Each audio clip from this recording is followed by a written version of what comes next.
अच्छा, और फिर क्या कहा? उत्तिष्ठ उत्तिष्ठ परंतप, अंत में चौथे अध्याय के सबसे अंत में कह दिया उठो युद्ध करो, युद्धस्य विगतज्जुरा। तो कर्म की प्रशंसा और तत्स्वयं योग संसिद्धा से भी लगता है कि तुम्हें कोई जरूरत नहीं किसी गुरु जी के पास जाने की, ना तद विधि प्रणिपाते न पर प्रश्न न सेवया, ये सब की भी जरूरत नहीं, तुम तो अपने आप समय आने पर सिद्ध हो जाओगे। इससे ऐसा लगता है कि जनो कर्म का प्रतिपादन है। लेकिन जरा विचार करके देखो तो भगवान का इशारा क्या है? बोले नहीं ज्ञानेन सदृशम पवित्रमिह विद्यते, ज्ञान के समान कुछ पवित्र नहीं, तो ये कहने की क्यों जरूरत पड़ी? तो बोले इसका मतलब है कुछ अपवित्र है, और अपवित्र क्या है? संसार है। संसार माने कर्तृत्व भोक्तृत्व लक्षण, ये मेरा, ये मैं, ये मेरा। तो ये मेरा पना, मैं पना, ये जो संसार है, इसके प्रति आसक्ति है, इसके प्रति जो तादात्म्य लगाव हो गया है, ये सबसे बड़ा पाप। मैंने बताया था कि हर व्यक्ति प्रेम चाहता है, प्रेम रस है, प्रेम जीवन है, प्रेम दिव्य है, प्रेम मधु है, लेकिन उस प्रेम को विनाशी में लगाता है। साथी में लगाया तो मोह हो गया, सामान में लगाया तो लोभ हो गया। तो भगवान ने कहा कि पाप क्या है? बोले यही तो पाप है। कामेश क्रोधेश रजोगुण समुद्भवा महापाप मां, लो ये सबसे बड़ा पाप है। काम क्रोध लोभ त्रिविधम नरकस्येदम द्वारम नाशनम आत्मना। तो अपवित्रता कहां से हुई? एक माई भगवान शंकर के मंदिर में अपनी थाली में चावल और चंदन ये सब सामान लिए हुई थी। जरा किसी बेटी का उसमें कंधा लग गया, बड़ा भारी घूंघट लगता है उधर यूपी में, तो कंधा लग गया तो थाली गिर गई, हाथ से थाली गिर गई तो बहुत बिगड़ गई, मारने को तैयार। मैंने कहा माता जी क्या बात इतनी नाराज हो रही भगवान के मंदिर में? बोले देखिए मैं रेशमी साड़ी पहन के आई जिससे कोई अपवित्रता ना हो जाए, और बच बच के आई, यहां इसने हमारी थाली गिरा दी। तो अब देखिए पवित्रता तो लग रही, लेकिन भीतर चंडाल बैठ गया, उसको नहीं देख रहे। चढ़ी कोपे, क्रोध माने चंडाल होता है जी मेतर, भीतर तुम्हारे चंडाल बैठ गया। अब तुम रेशम की साड़ी पहनो या कुशासन पर बैठो या 100 बार गंगा नहा के आए हो, भीतर तो तुम्हारे चंडाल बैठ गया। यही बात, जग में कर्तव्य निष्ठ मानो बिरले ही देखे जाते हैं, विद्वान बहुत हैं पर निज दोष देख नहीं पाते हैं। अपना दोष देखना बड़ा मुश्किल है, दूसरे के तो देख लेंगे। विद्वान बहुत हैं पर निज दोष देख नहीं पा, तमाम किताबें देख डाली, गीता रामायण सब, अपना क्रोध नहीं देख पाया। अपने भीतर जो क्रोध है, अपने भीतर जो काम है, अपने भीतर जो लोभ है, वो कहां देख पाया? तो वही तो पाप है, वही तो अपवित्र है। अब वो अपवित्रता मैं मेरा की, ये जो इच्छा की पूर्ति हुई तो लोभ, इच्छा की अपूर्ति हुई तो क्रोध, वही तो पाप है, वही तो अपवित्रता है। वो अपवित्रता कैसे दूर हो? बोले कोई जरूरी है कि ज्ञान से ही दूर हो? कैसे तुमने कह दिया नहीं ज्ञानेन सदृशम? कहा कि अच्छा धर्म से दूर करो, धर्म कर्म करोगे, दान पुण्य करोगे तो उससे क्या होगा? पुण्य मिलेगा और तुम स्वर्ग में बैठा दिए जाओगे। ठीक है, स्वर्ग में जाके जम के बैठ जाओ, लेकिन कितनी देर? जितनी देर होटल में पर्स के रहते हो। जहां पर्स में दमखम समाप्त हुआ, होटल गेट आउट प्लीज, तुरंत हटा दिए जाओगे। ऐसे स्वर्ग है।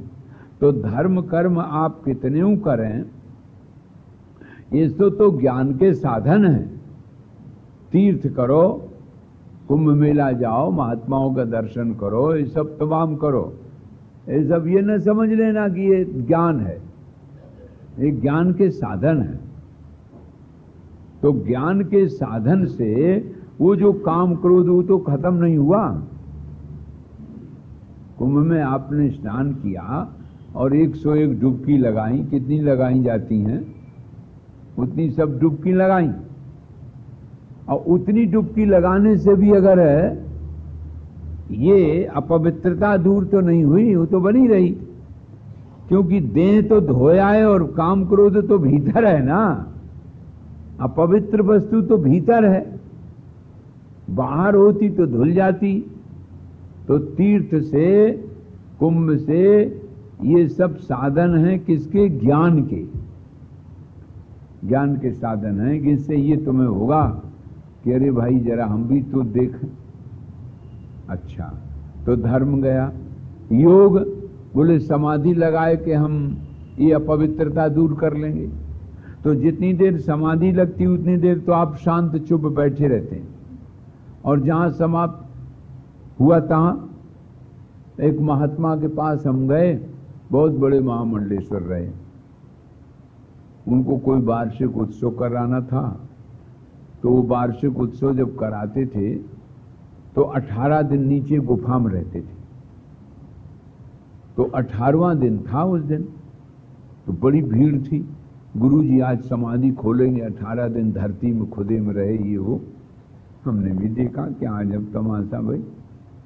तो वो 18 दिन जब जो समाधि में रहा है उसको कुछ तत्वबोध जरूर हुआ होगा, उपनिषद स्पष्ट हुए होंगे, इस आशा से हम भी गए भाई। बड़ी भीड़ थी, बहुत लोग गए, मैं भी गया, परिचित थे।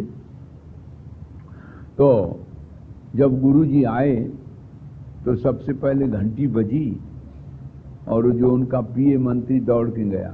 बहुत बिगड़ गए, यहाँ क्या दौड़ रहे, कितना गेहूं आया, कितने ड्राफ्ट कहाँ के आए हैं, कौन मनी ऑर्डर आया, कितना हो गया, कितना कमी रह गया। तो मैंने देखा, मुझे बड़ा तरस लगी। 18 दिन बेचारा धरती में रहा और ये गेहूं और मनी ऑर्डर, यही सब अगर चंचल था तो बाहर ही बने रहते तो ज्यादा ठीक रहता। और वो बेचारा बड़ा दुखी हुआ। उसने सोचा कि पहले समाधि से उठेंगे, कुछ उपदेश देंगे, क्या देंगे। तो उसने धीरे से कान में हमारे नाम बताया थे। बोले आए। बोले अच्छा कहाँ है? अरे तो तूने पहले क्यों नहीं बताया? तो तब तक हम ही पहुंच गए। अरे हमने कहा कि ये तुम्हारी 18 दिन की समाधि का मूल्य ही क्या रहा, जब गेहूं और मनी ऑर्डर ये सब बना ही रहा। अब बताइए, तो वो जो अपवित्रता थी, जो क्रोध था, वो तो बना ही रहा। और इतने उत्सव में इतना खर्चा होगा, इतना आया कि नहीं आया, ये भी बना रहा। तो देखो, न धर्म से, न तीर्थ से, और न योग समाधि से, क्योंकि धर्म ने विरोध किया, योग ने निरोध किया। अब आओ उपासना की बात।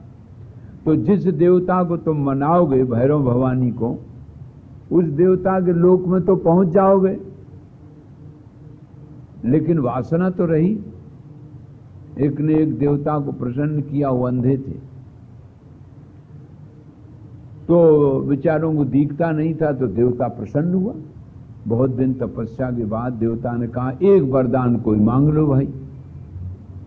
तो उसने कहा कि ठीक, हम अपने पोता को गोदी में लेके अपनी आंखों से सोने के कटोरा में अपने राजमहल में बैठे हुए दूध पीते देखें। देवता घबरा गया, इतना तुमने तो वरदान, बोले एक ही तो मांगा, वरदान तो एक ही है, लेकिन एक ही वरदान में कितना हो गया। आंखें हो जाएं, गरीबी है तो सोने का महल बन जाए, बेटा उनके कोई पोता नहीं था तो पोता हो जाए, सात वरदान एक ही में हो गए। अपनी आंखों से अपने राजमहल में सोने के कटोरा में अपने पोता को गोदी में बैठा के अपनी आंखों से देखें। जो ये वरदान है कि 7 वरदान हो गए। तो ये उपासना, तो तीर्थ, धर्म, योग, उपासना, सांख्य और मीमांसक तो ईश्वर को मानते ही नहीं। वो तो कहते अपने कर्म की गति है भाई, अपूर्व तैयार होगा। ये अपवित्रता दूर नहीं हो सकती, इसलिए श्री कृष्ण भगवान कहते हैं नहीं ज्ञानेन सदृशम पवित्र में। ज्ञान के में ही ये सामर्थ्य है कि वो ये भीतर की अपवित्रता निवृत्त कर देंगे। अब प्रश्न ये आया कि अपवित्रता निवृत्त कैसे करेगा ज्ञान भाई? वो उसके पास कौन सा सर्प है, निर्मा है, जिससे वो धो देगा? हाँ? तो असल में निर्मा की जरूरत नहीं, ये निर्मल है ना ज्ञान। वो क्या करेगा कि तुमको ये बात सुझाए देगा कि तुम स्वयं पवित्र आत्मा हो। पवित्राणाम पवित्रम, पवित्रम परमम महान। देखो भगवान कहते खुद परम पवित्र क्या है? पवेह त्रायते ति पवित्रम, जो वज्र से भी रक्षा कर ले, वज्र से बचा ले, उसको पवित्र कहते हैं। सदृश है, दृश्य माने आंखें भी होता है। जिनको ज्ञान वैराग नयन उरगारी, ज्ञान वैराग रूपी नेत्र मिले, उनको कहेंगे सदृश। उघरई विमल विलोचन ये के, नेत्र खुल गए, देख लिया कि अरे मैं तो परम पवित्र महान आत्मा हूं। इस जगत से जहां अपवित्रता थी उससे हमारा संबंध नहीं है। तो जब हमारा संबंध ही नहीं है, हम संबंध से अलग हैं, बस ये बात जहां बुद्धि में निश्चय आई, पवित्रता आ गई। तो यहां भी ज्यों का त्यों कहते चिदिहास्ति ही चिन्ह मात्र मिदम चिन्मय में वचो। चिन्ह मात्र ये जगत, चिन्ह मात्र मेरा मन, मेरी आत्मा, इसके सिवाय अतिरिक्त और कुछ नहीं। तो जब ये ज्ञान, दिव्य ज्ञान प्रकट हो जाता है, तो वो बलि जी कहते हैं कि अरे ये तो मैंने समझ ही नहीं पाया कि चिन्मात्र जगत ये दिव्य है, चिन्मय है, मधुमय और रसमय जगत है। क्योंकि अपना ही प्रतिबिंबन उसमें परिलक्षित हो रहा है। इसी प्रकार से एक दिन प्रहलाद के मन में आई बात। प्रहलाद जब सिंहासन पर बैठ गए, राज्य करने लगे, तो राक्षस दैत्य आए, बोले तुम धर्म के विरुद्ध काम कर रहे। राक्षसी धर्म यह है कि अपने शत्रुओं पर बदला लेना चाहिए। धर्म तो राक्षस का धर्म है ना। तो तुम्हारे पिता को मारा है विष्णु ने, इसलिए तुम्हें पहले बदला लेना चाहिए, ये धर्म है भाई। जैसे नारी धर्म, पति धर्म, पुत्र धर्म, विद्यार्थी धर्म, छात्र, टीचर धर्म, अलग अलग धर्म है। तो ऐसे ही राक्षसों का धर्म यह है कि बदला लो। प्रहलाद ने कहा कि बात तो खैर ठीक ही कह रहे हैं, और विष्णु से बदला लेना कोई ऐसे आसान तो है नहीं। वो तो उनका सुदर्शन चक्र चलेगा, खोपड़ी अलग हो जाएगी, हो गया बदला। तो कुछ ऐसा उपाय करना चाहिए। तो गुरु जी के पास गए। गुरु तो युक्ति देते हैं भाई, युक्ति से मुक्ति है। युक्ति अगर आ गई युक्ति तो काम बन गया, और नहीं आई तो नहीं की बात। तो युक्ति दी, प्रहलाद से कहा कि हाँ बात तो तुम्हारी ठीक है भाई, लड़ने से तो तुम विष्णु से नहीं जीतोगे, लेकिन एक उपाय बढ़िया है, तुम उनका ध्यान करने लगो। हाँ बोले ठीक बात। तो प्रहलाद जी बैठ गए जम के, स्नान किया, मूर्ति विष्णु की बनाई, शालिग्राम जी की विधिवत पूजा की, अर्घपाद चंदन धूप दीप नैवेद्य ध्यान किया चतुर्भुज भगवान का। अब देखिए चतुर्भुज भगवान का ध्यान करते करते करते करते इतने ध्यान में मग्न हो गए कि बिल्कुल तदाकार बन गए। और ये नियम है, जिसका ध्यान किया जाता है उसी में हो जाता हूं, विष्णु है। अब जितने भी राक्षस थे उनकी सारी आसुरी वृत्तियां बदल गई। देखो ये प्रभाव पड़ता है, जिसका आप ध्यान करेंगे वो स्वरूप तो आपके मन में आएगा ही, साथ ही एक विशेष बात ये आएगी, स्वरूप तो आएगा ही आएगा, लेकिन सबसे बड़ी बात जो ये है कि आसुरी वृत्तियां सब हट गई और शांत स्वस्थ अपने में आ गए। अब जब शांत स्वस्थ अपने में आ गए तो वो जो बदला वाली भावना थी वो भावना ही खत्म हो गई। देखिए ये कितनी बढ़िया युक्ति है कि भगवान का चिंतन करते करते जो मन में भाव था वही खत्म हो गया। ऐसे आता है कि पंचदशीकार विद्यारण्य जी ने 24 पुरुष चरण किए गायत्री के, और माता जी प्रकट नहीं हुई। तो बड़ा रोष आया मन में कि 24 गायत्री कर चुके, ये तपस्या से भी वो अपवित्रता दूर नहीं होती है काम क्रोध की। प्राचीन वर्य के पुत्र थे प्रचेतस, तपस्या करते करते बहुत दिन में उठे तो क्रोध आ गया, तो वृक्ष जलाने लगे। ध्रुव ने तपस्या की, भगवान का दर्शन कर लिया, तो भी जाके यक्षों से युद्ध किया। इससे अपवित्रता नष्ट नहीं होती।